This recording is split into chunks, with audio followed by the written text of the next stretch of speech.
Shalom, salam sejahtera bagi kita semua Bapak Ibu yang dikasihi Tuhan. Salam sehat, salam kebaikan, dan doa kami kiranya Tuhan senantiasa memberkati kita dimanapun kita berada dan apapun kegiatan kita. Bapak Ibu yang Tuhan kasihi, pada saat ini kita akan mendengarkan kebenaran firman Tuhan. Akan tetapi sebelum kita mendengarkan sabda Tuhan ini, kita mau menyerahkan hidup kita kepada pertolongan Tuhan, kita berdoa. Bapa yang baik, pada saat ini kami akan mendengarkan sabda Tuhan.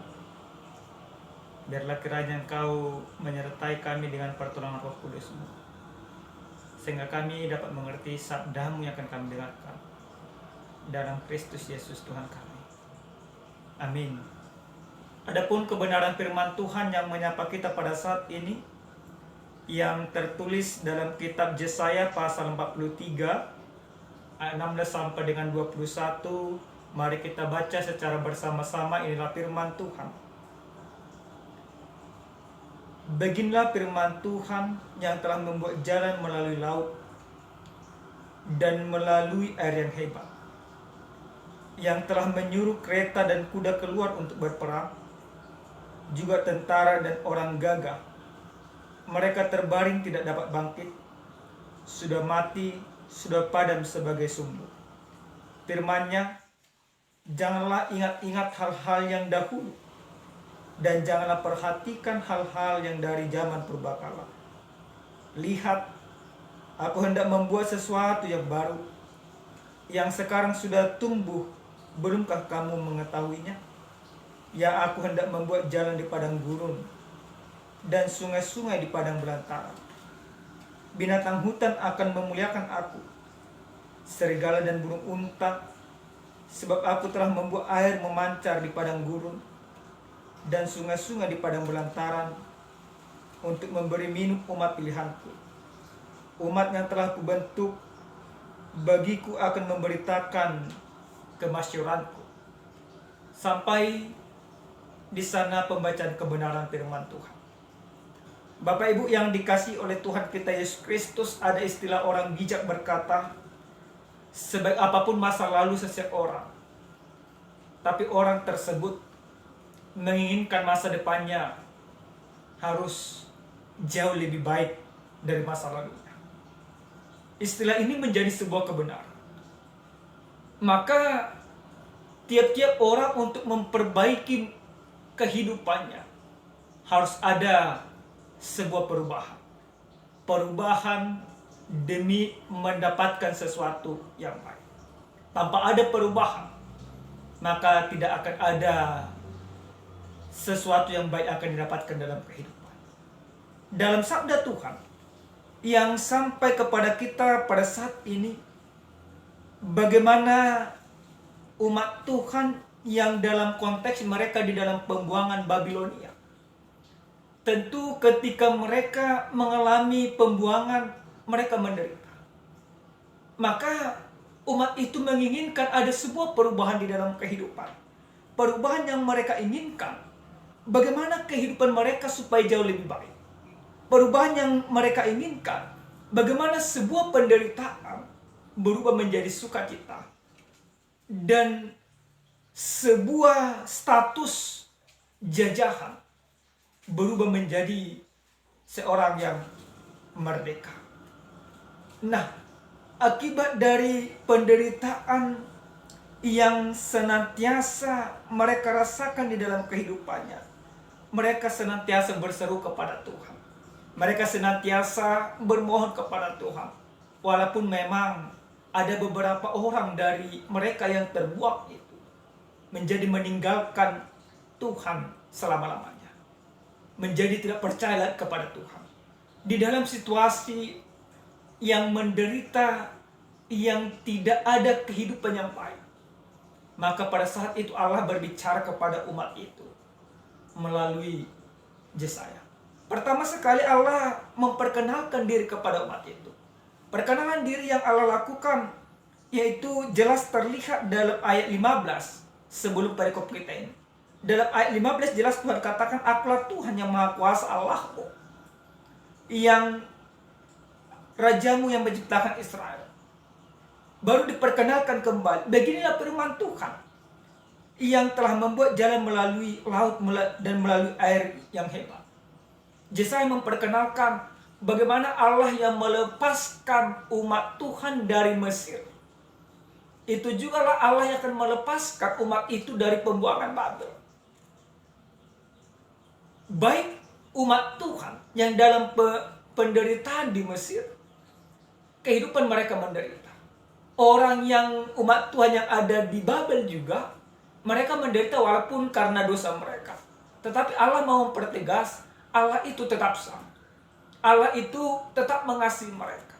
Allah itu tetap peduli kepada mereka. Itulah yang diperkenalkan oleh Yesaya dalam perikop ini. Dalam ayat 16-17, Yesaya jelas menjelaskan kemahakuasaan Allah.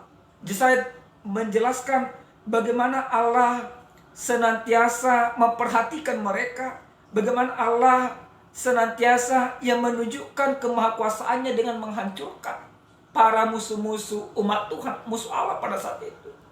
Kereta yang gagah perkasa Allah hancurkan. Kekuasaan daripada Raja Firaun Allah porak-porandakan. Allah itu maha kuasa.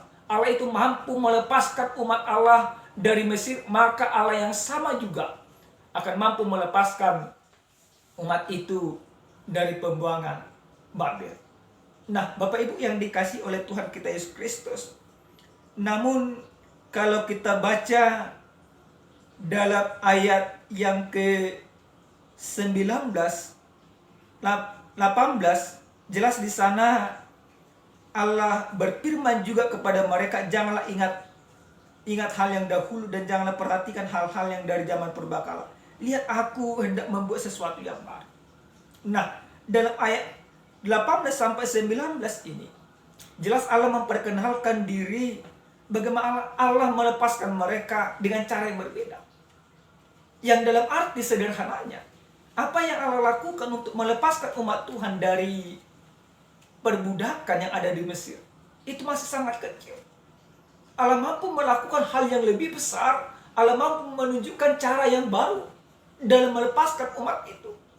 Benar juga Bapak Ibu yang Tuhan kasihi, jika Allah melepaskan umat Israel dari Mesir melalui seorang Musa, abdi Allah yang Allah pakai, tapi dalam hal melepaskan umat Allah dari Babel itu adalah Asyur, raja yang tidak mengenal Allah tapi Tuhan pakai.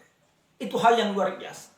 Jadi Allah mau mengatakan ada sesuatu hal yang baru, perubahan yang baru, cara yang baru, kemahakuasaan yang baru yang akan Allah nyatakan di dalam kehidupan mereka, yang akan Allah tunjukkan kepada mereka untuk menunjukkan bagaimana sebenarnya Allah yang maha kuasa, Allah yang begitu perkasa, mampu melakukan segala cara untuk melepaskan umat itu. Yang terpenting adalah bagaimana umat itu menyadari kemahakuasaan Allah. Bagaimana mereka mengakui Allah yang berdaulat di dalam kehidupan mereka.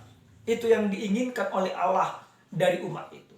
Makanya dalam firman ini Allah jelas mengatakan bagaimana binatang hutan akan memuliakan Allah, serigala dan unta akan memancarkan bulu. Yang dalam arti Allah mengatakan kelepasan yang akan dilakukan oleh Allah kepada mereka tidak hanya kelepasan dari sebuah penderitaan jajahan atau penderitaan jasmani, tetapi Allah menginginkan umat itu untuk merasakan keselamatan yang luar biasa, untuk merasakan keselamatan yang tidak pernah mereka pikirkan di dalam kehidupan. Yang Allah inginkan dari mereka, bagaimana mereka melihat kemahakuasaan Allah yang benar-benar Allah akan nyatakan kepada mereka. Nah, Bapak Ibu yang dikasih oleh Tuhan kita Yesus Kristus, tentu setiap situasi berbeda.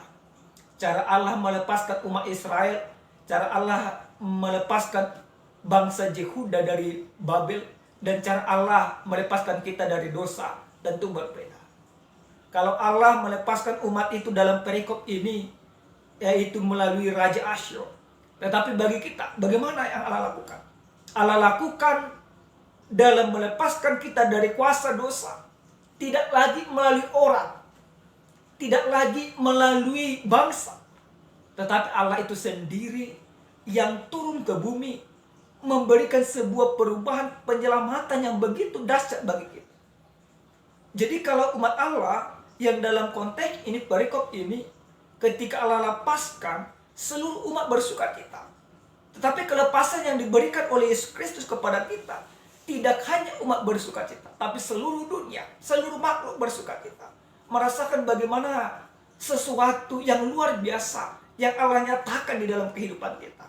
Nah, Bapak Ibu yang dikasih oleh Tuhan kita Yesus Kristus, bagaimana firman ini mau berbicara kepada kita, mengingatkan kita pertolongan Tuhan begitu nyata dalam kehidupan kita. Jadi Bapak Ibu yang Tuhan kasih, lewat firman ini kita mau diingatkan sesuai dengan tema yang kami buat, mengarahkan diri kepada perubahan yang Yesus bawakan. Bagaimana orang mengarahkan diri kepada perubahan Kristus. Yang pertama sekali lewat firman ini kita mau diingatkan bahwa kasih Allah tidak pernah berubah kepada kita. Pertama kita harus sadar, jika Allah mengasihi umat Israel sekalipun mereka berdosa, Allah menyelamatkan mereka, Allah menunjukkan kasih-Nya di sana. Maka kepada kita juga jelas Allah mau sampaikan bahwa kasih Allah tetap nyata kepada kita. Bagaimana kasih Allah tidak pernah berubah kepada kita. Jadi Bapak Ibu yang Tuhan kasih, jangan pernah katakan Allah itu sudah berubah mengasihiku. Allah itu tidak ada lagi. Allah lewat firman ini memastikan kepada kita, Allah itu tidak berubah. Dia senantiasa mengasihi kita, apapun pergumulanmu, apapun permasalahan di dalam kehidupanmu, apapun dosa-dosa yang kamu lakukan dalam kehidupanmu.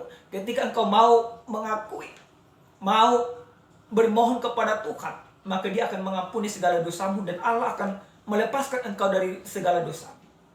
Maka perlu kita ingat dengan sangat baik, kasih Allah nyata dalam kehidupan.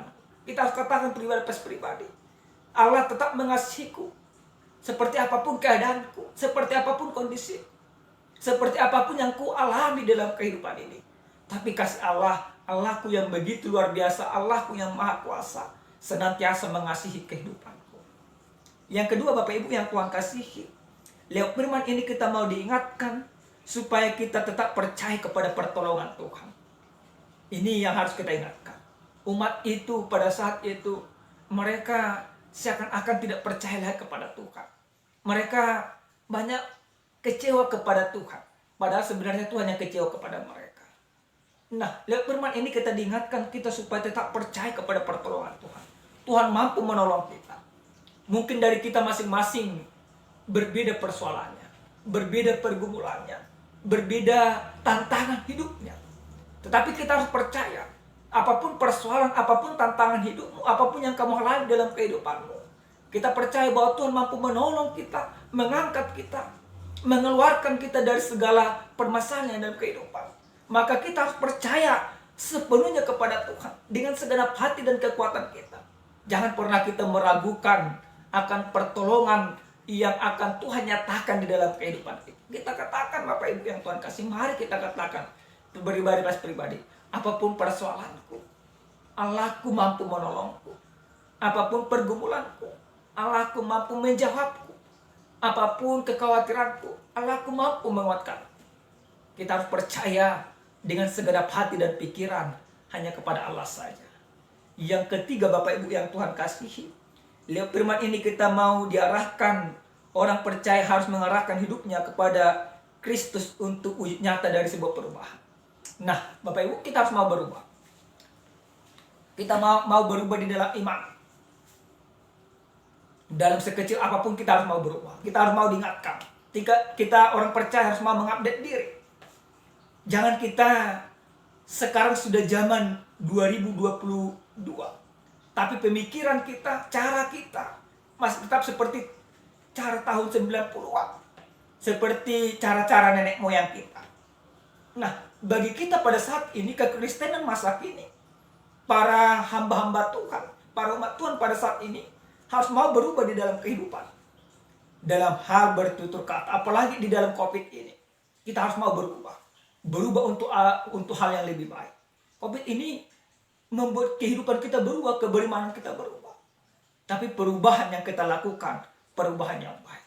Jangan sekali lagi Bapak Ibu yang Tuhan kasihi, jangan kita ditindas atau digilas oleh zaman ini ketika kita tidak mau berubah. Tetapi perubahan yang kita lakukan, perubahan yang mencerminkan kasih Kristus. Yang keempat Bapak Ibu yang Tuhan kasihi, bagaimana firman ini mau mengingatkan kita supaya kita mau diubah sesuai dengan kehendak Tuhan. Nah, bagaimana kehendak Tuhan dalam kehidupan kita? Kehendak Tuhan yang mau Allah nyatakan dalam kehidupan kita. Kita harus memakai segala daya upaya dan tenaga kita untuk pekerjaan Tuhan. Seperti yang dikatakan dalam ayat yang ke-21 itu. Umatku telah kubentuk, bagiku akan memberitakan kemasyuran. Nah, Allah mau memakai kita, pribadi kita lepas pribadi. Mau memakai hidup kita untuk memasyurkan kemuliaan Tuhan. Kita mau membuka diri untuk menjadi perpanjangan tangan Tuhan. Kita mau membuka diri untuk alat-alat Tuhan di tengah-tengah dunia ini. Supaya apa? Supaya semua orang mengenal bahwa Allah yang kita sembah, Allah yang kita muliakan adalah Allah yang maha kasih, Allah yang maha murah, Allah yang penuh dengan segala keadilan. Seperti ada sebuah ilustrasi Bapak Ibu soal perubahan yang akan kami sampaikan. Ada dua orang yang bersahabat. Mereka dua orang bersahabat yang dari kecil selalu bersama. Ketika mereka sudah besar, terjadi sebuah perbedaan kepada dua sahabat ini. Suatu ketika mereka ingin melamar pekerjaan. Melamar pekerjaan ke sebuah perusahaan yang sama. Satu orang dari yang dua bersahabat ini mengirim lamarannya lewat kantor pos.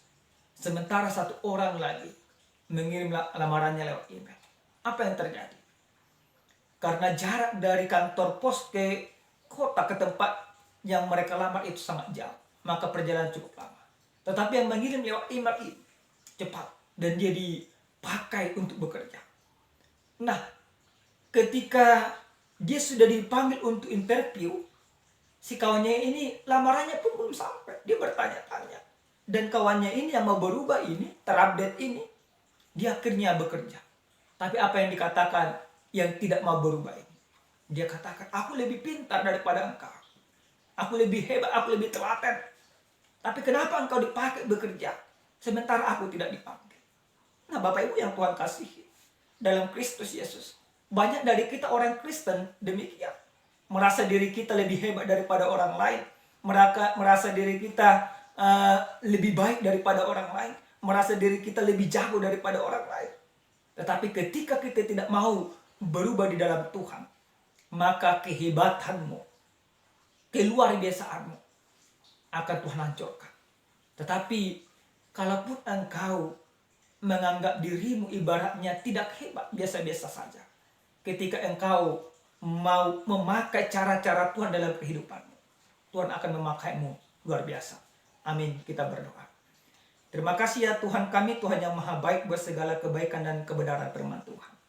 Kami sudah mendengarkan sabda-Mu pada saat ini. Ajari kami supaya kami menghidupi sabda Tuhan, sehingga terjadi perubahan nyata dalam kehidupan kami. Terima kasih Bapa.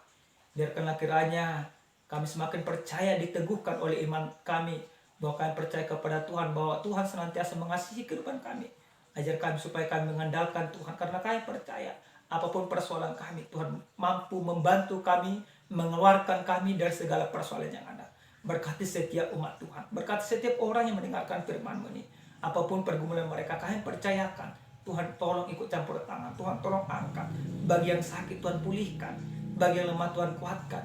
Bagi orang yang mendapatkan persoalan dalam kehidupan, bantu mereka ya Bapak, supaya mereka menyelesaikan persoalan bersama dengan Tuhan. Terima kasih Bapak. Berkati setiap orang yang mendengarkan firman-Mu ini. Dan ketika mereka mendengarkan firman-Mu ini, biarkan mereka menjadi berkat bagi sesamanya. Terima kasih Bapak. Dalam Kristus Yesus kami berdoa dan bersyukur. Amin. Shalom. Salam sehat. Tuhan memberkati kita.